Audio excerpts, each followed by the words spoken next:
Hello viewers, আমার চায়ের দোকানে আমাদের বড় ভাই অনেক দীর্ঘদিন বিদেশ ছিল।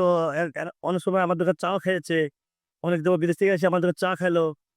আর বিভিন্ন মতামত জানেন আমার দোকানের চা তাকে তাকে কিরকম লাগলো, কিরকম স্বাদ সে তাদেরকে শেখাতে এনেছি। তাহলে অ্যাকচুয়ালি মামুনের চায়ের হলো কিছুক্ষণ গোটা পাবনাবাসীর জন্য একজন বিখ্যাত তাই দোকানদার। এখানে আপনি তৃপ্তি পরিপূর্ণভাবে তাই খেতে পারি। তাতে এত সুস্বাদু অরিজিনাল গাভীর দুধ দিয়ে চা বানাই। এখানে কোনো নকল বা ভেজাল জাতীয় কোনো জিনিস ইউজ করা। আপনাকে সবাইকে দৃষ্টি আকর্ষিত করছে, আসুন মামুনের চায়ের দোকান। তৃপ্তি ভরে তাই পান করি। ওকে, থ্যাংক ইউ। বড় ভাই সাধারণ ভাই হলদার, সেও অনেক বয়স্ক লোক, সে অনেকদিন চা খায়। আমার দোকানে অনেক অনেক পুরাতন কাস্টমার। আর থেকে আমি একজন চাচ্ছি।